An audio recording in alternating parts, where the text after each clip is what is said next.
once again, we're looking at Psalm 23, verse 3. He leadeth me He leadeth me in paths of righteousness for His name's sake. We've looked the last several weeks at the means of His leading. We've seen the direction of His leading, the paths of righteousness. We see the reason for His leading, for His name's sake, or for His own glory and purpose. Tonight we want to consider the fact that God's people ought to always seek God's leadership. Always. It ought to be our heart's desire. It ought to be the longing of our heart to be led of God. And there ought to be a sincere determination to follow His leadership. They would seem to go together. If you desire His leadership, then you also want to follow His leadership. So what does it require to have a consistent following of God's leadership? And that ought to be our life. A consistent following of the leadership of God. Well, it requires us to be something. It requires us to have a certain spirit. It would require a spirit of meekness. In Psalm 25, if we turn there, Psalm 25, verse 9. The meek will He guide in judgment, and the meek will He teach His way. So twice there we see the meek. Concerning them, God will guide them in judgment, and He will teach them His way. Now, meekness basically is twofold. It has a relationship to God, and this is what this verse is talking about, Psalm 25:9. And it has a relationship to man as well.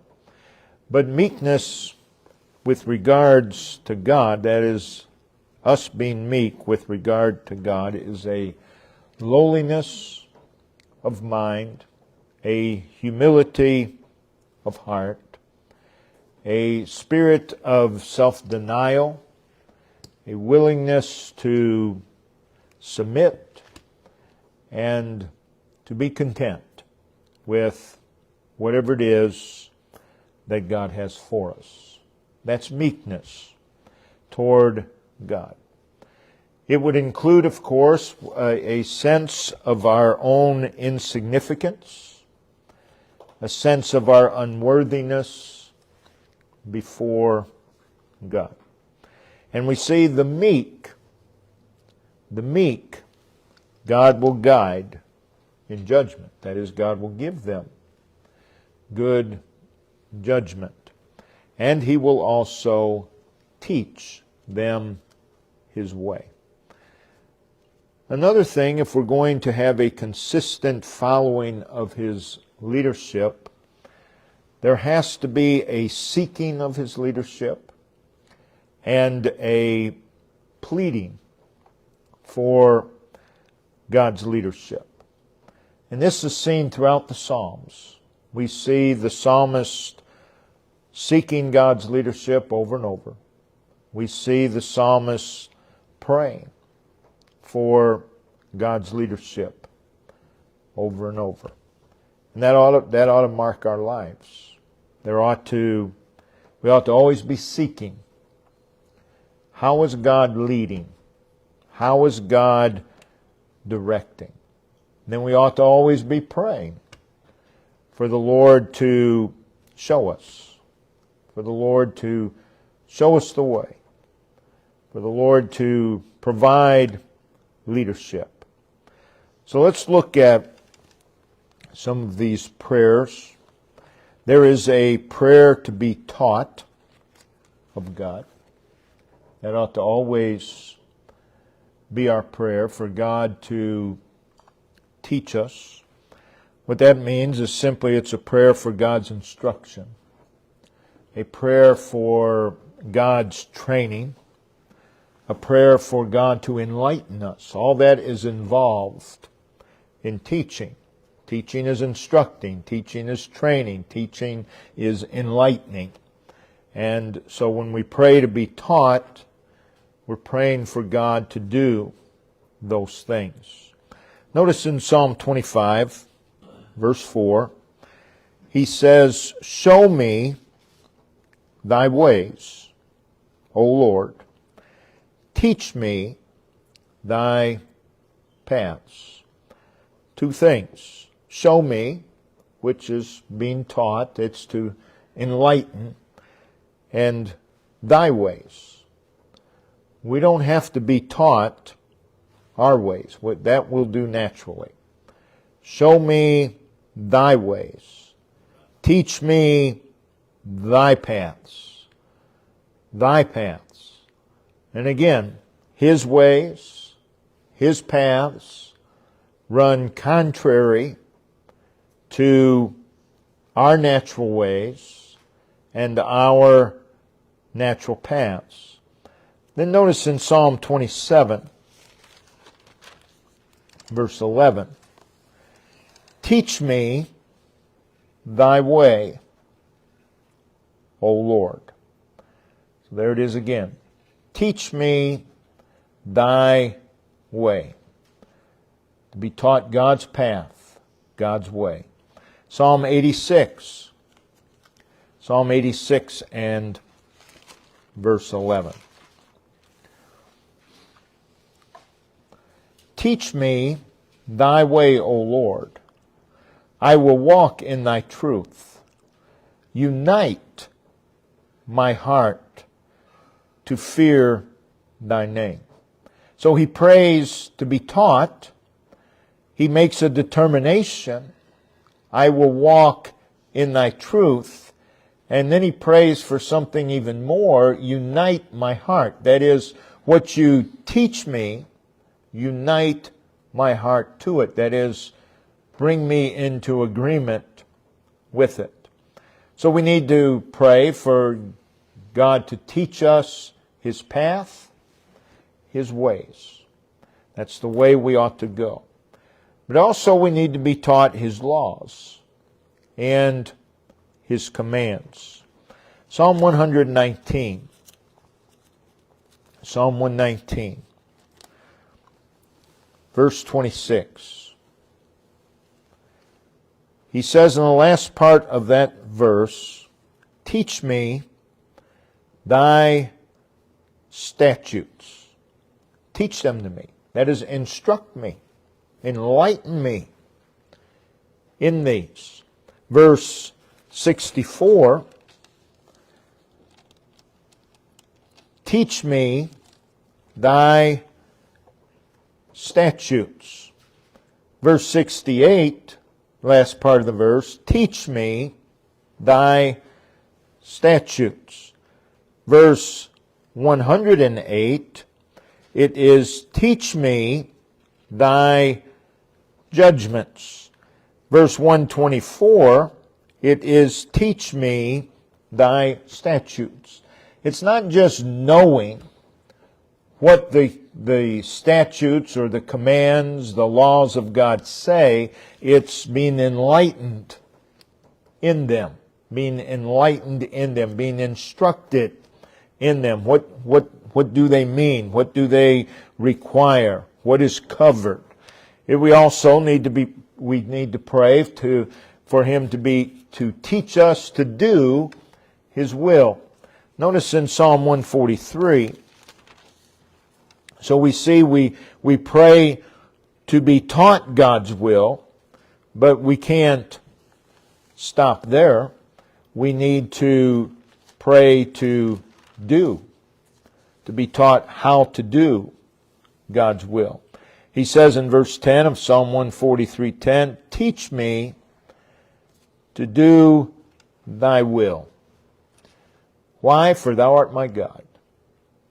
Because you're God. And I'm under you. I'm in submission to you. Teach me to do thy will. Again, people pray concerning God's will. That is, they pray that God's will be clear. But again, you can't stop there. Because a lot of people know God's will.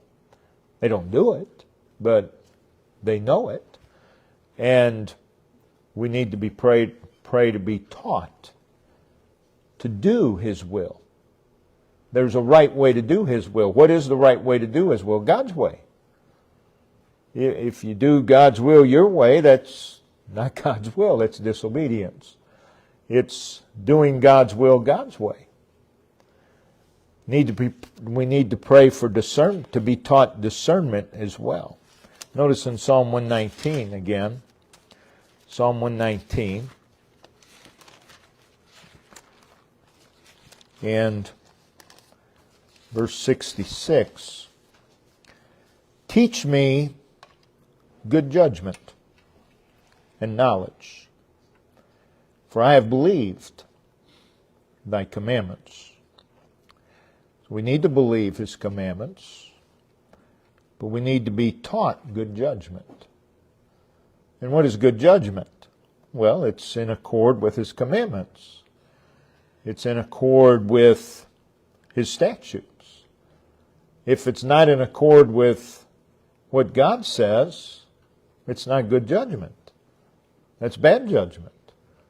And someone may say, well, everyone else agrees with it. It doesn't matter. They're all wrong.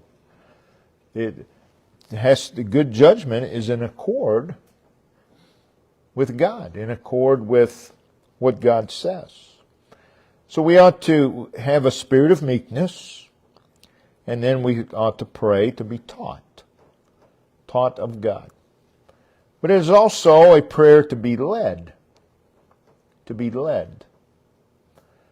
This is more than being shown the way. Here's the way, walk in it. It's more than that. It is being, again, we are to pray to be taught to know His path, His way. But then we need to pray to be led in that way. To be led is to be conducted. Lord, conduct me in your way. It means to be ushered in, escorted along. Psalm 31, verse 3. Psalm 31, verse 3.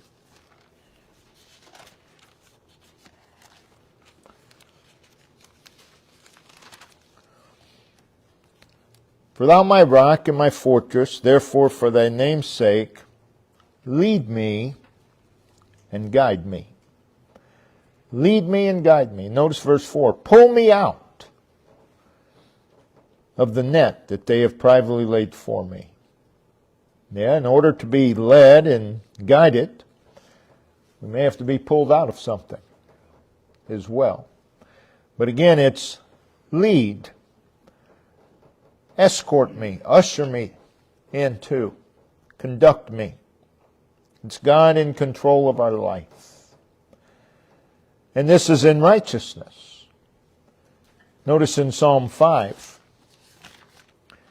verse 8, lead me, O Lord, in thy righteousness. Because of mine enemies, make thy way straight before my face, or plain. But lead me in thy righteousness. Also, it's to be in truth. Notice in Psalm 25 and verse 5, Lead me in thy truth. Lead me in thy truth. And teach me, for thou art the God of my salvation. In thee do I wait all the day. Now if we're going to pray for God to lead us into His truth, that may require that we wait for Him to do so. He may just tell us to stay still for a while. But to be truly led, God moves us along in His righteousness, in truth, and in clear and unmistakable ways. Again, we've already read it once, but Psalm 27:11. Teach me thy way, O Lord, and lead me in a plain path. That is, make your path plain to me. Make it plain. Lead me in that path. Conduct us along, escort us in that path. He does this by His presence. Notice in Psalm 43 and verse 3. O send out thy light and thy truth. Let them, His light and truth, lead me. Lead me.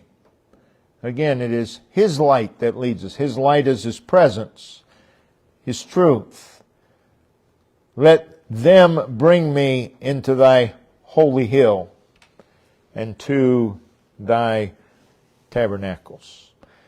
To be pray to be led, we don't trust ourselves. We don't trust ourselves. We may know the way, but we don't trust ourselves to go that way. So we pray for God to lead us in that way. His leading is to Himself. Notice in Psalm 61. Psalm 61 and verse 2. Notice the last part of the verse. Lead me to the rock that is higher than I. That is simply to be led to God. To be led to God. So we are to pray to be taught the path and the way of God. We're to pray to be led, escorted through that path. But it's also a prayer to be guided. A little different aspect of led. Again, in Psalm 31 and verse 3, he addresses this. Psalm 31:3. He said, lead me and guide me. So they're two different things.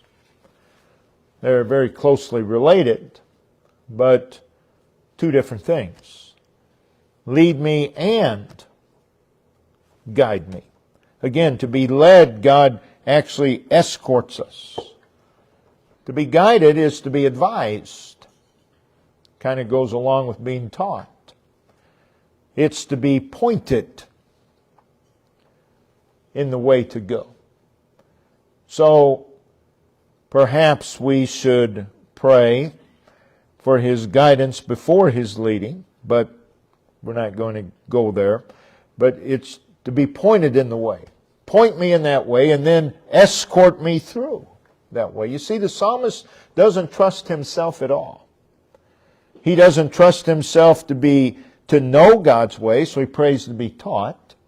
And then he doesn't trust himself once he's taught. He doesn't really trust himself to go that way, so he prays to be led. And then he prays to be advised. He doesn't trust his own thinking. And again, that goes along with that spirit of meekness. In Psalm 25, verse 4, it is a prayer to be shown, which goes along with being taught. Psalm 25, verse 4, show me thy ways, O Lord. Teach me thy paths. So there is a difference between showing and teaching. But is a prayer for God to reveal. So he prays, show me thy ways. Reveal to me thy ways. Show me. Make them plain. Demonstrate your way to me. The way that I should go. Show me. That is, make it visible. Make it visible. Make it obvious which way I should go. And then on a more serious level than being taught, being led, being guided, being shown, there is a prayer for God to make us, to go in His way. That is, it's a prayer to be forced. Again, the psalmist doesn't trust himself. Lord, you force me to go your way. Drive me that way.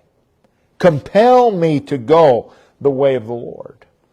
Notice Psalm 39. Psalm 39.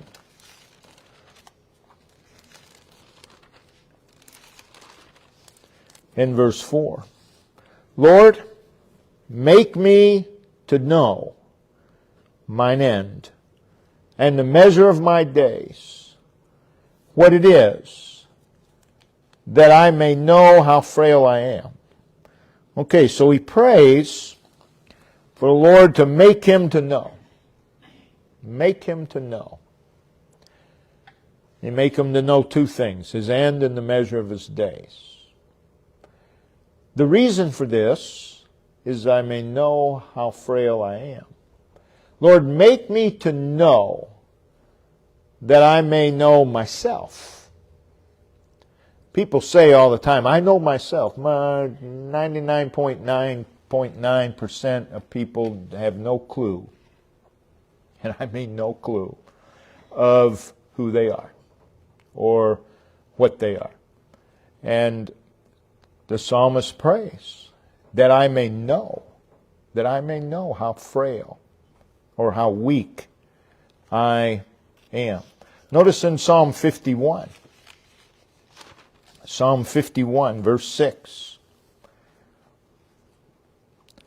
Behold, thou desirest truth in the inward parts, and in the hidden part. Thou shalt make me to know wisdom. Thou shalt make me to know. It's one thing to be taught, it's another thing to be made to know. That requires something else. It requires a further degree of teaching. Psalm 119, verse 27. Make me to understand the way of thy precepts. Make me to understand the way of thy precepts.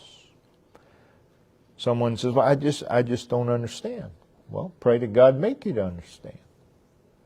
He can do it. Verse 35, make me to go in the path of thy commandments, for therein do I delight. If we truly delight in God's commandments, we truly delight in God's path, God's way, we have a desire to be in those paths, to follow that way, then we will not have any problem saying to God, make me to go that way. Lord, you make me to go. And the reason people, or it could be a few reasons, but one of the reasons that people are afraid to pray that is, oh, what God might do. Well, that fear comes from a misconcept of God and a lack of trust in God. God doesn't have to punish you in order to make you. Make me to go in the path of thy commandments. And I believe the next verse can explain the make me. Incline my heart unto thy testimonies. Make me incline, bend my heart in that direction. It goes further. Turn away mine eyes from beholding vanity. There's, Lord, I look on the wrong things. And we do. God shows us His path, and we look over here at another path. Well, what's wrong with this path? Well, He told you to go in this one. That's what's wrong with that one. He told you to go here. It's very simple. So we have to pray also that God will turn away our eyes from every other path. Turn away mine eyes. So that's what it means for God to make us to go. He inclines our heart. He turns us away. Verse 38, establish thy word unto thy servant. That is, cause it to take root in me. And when that happens, we'll go that way. So again, for God to make us to go that way doesn't mean at all that He's going to punish you and chastise you and force you in that way. It may, but probably not. Not if you ask to be made. Now you refuse. Now you're looking at God's chastisement. But to pray to be made, God is just simply going to incline our hearts in that direction, turn our eyes away from whatever it is they need to be turned away from. There's also a prayer to be brought. That is a prayer to be carried. Notice Psalm 25, verse 17. Psalm 25, verse 17.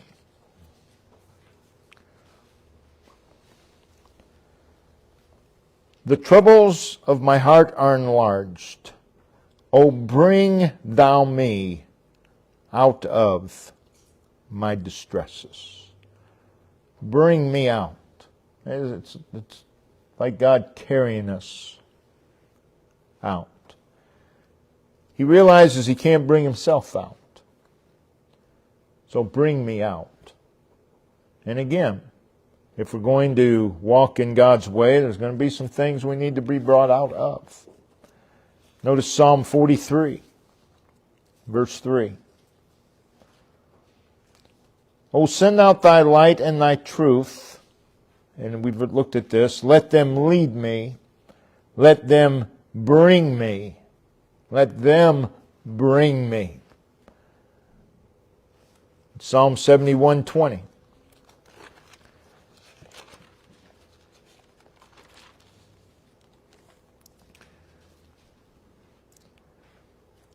It says in the latter part that He shall quicken me again and shall bring me up again from the depths of the earth. So we're to pray, and praying for God's direction, God's leadership, we pray to be brought. Lastly, it is a prayer for God to order our steps. In Psalm 119,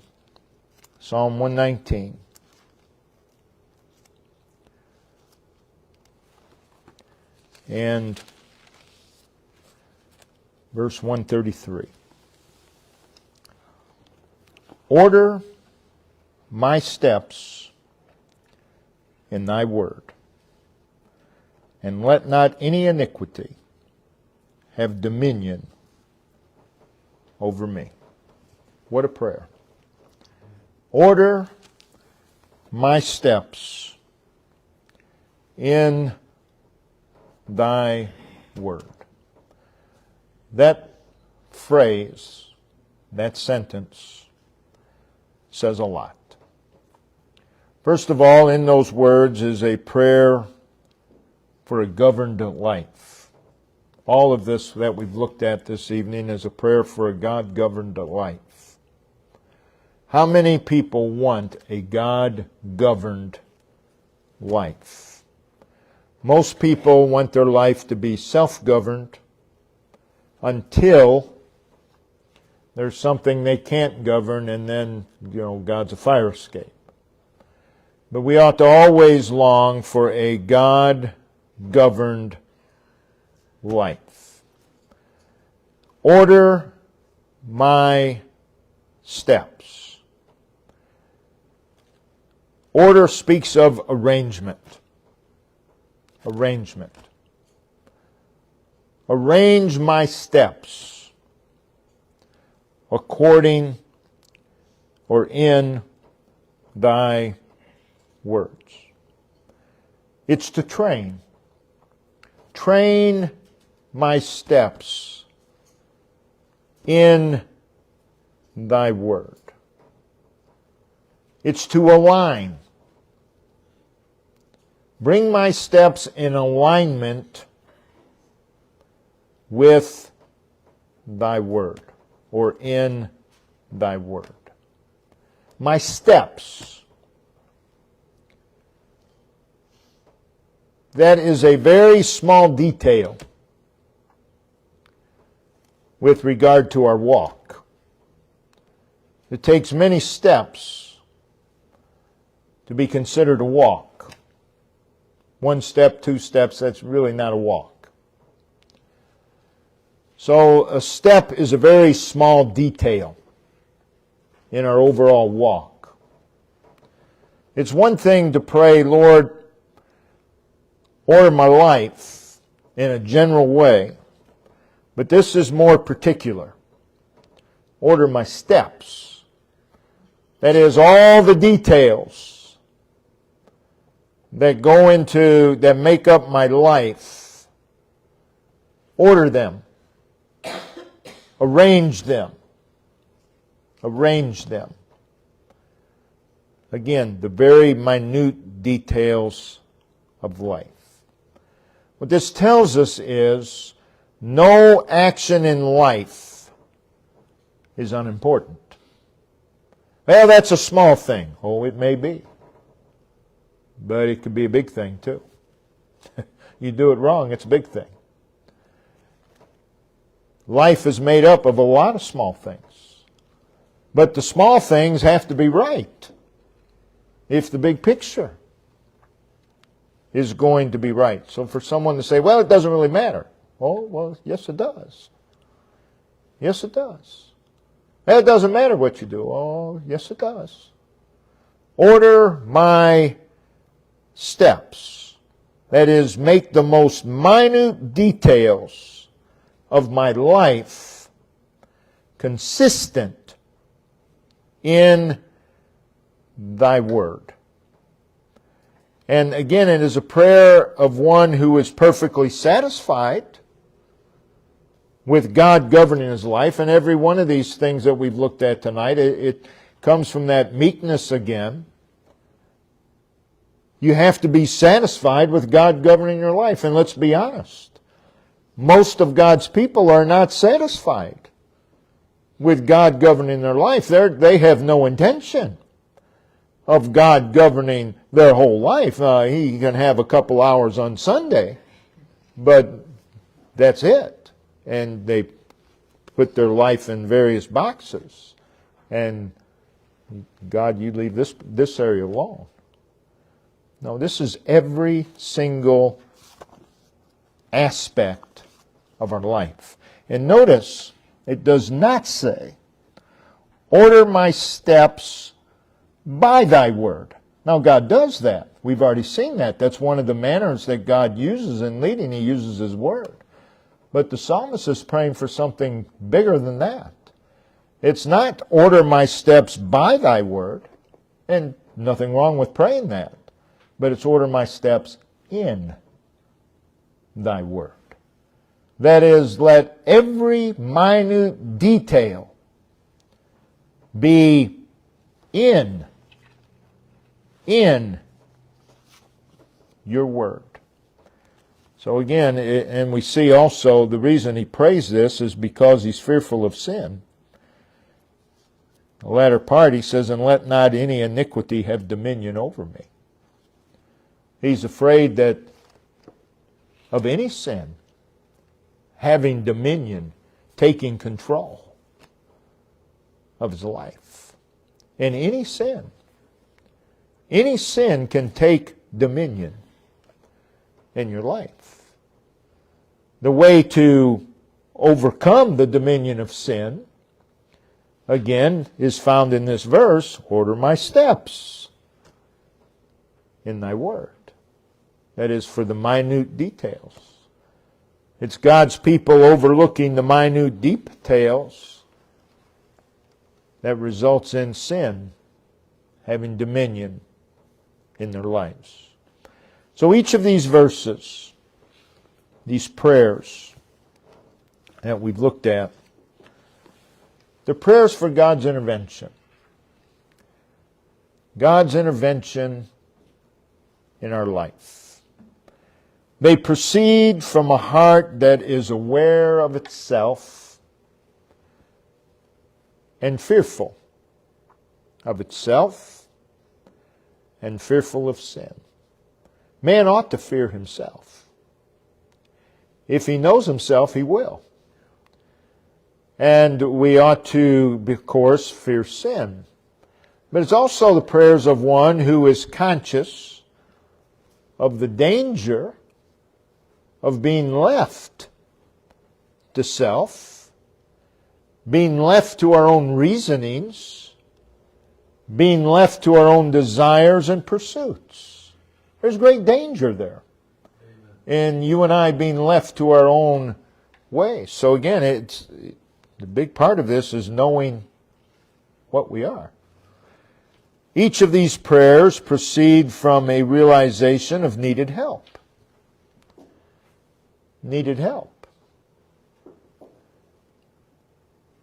A desire for the Lord to help. They proceed from a conviction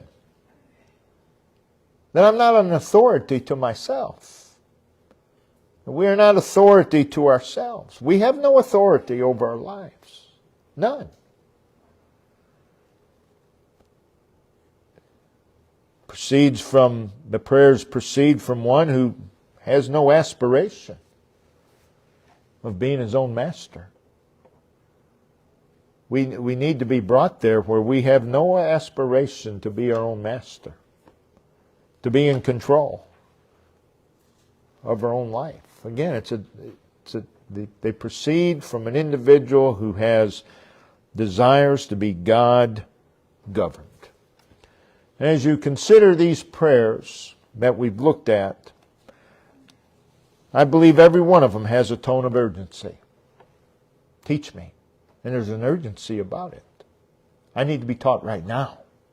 Guide me right now. Show me right now.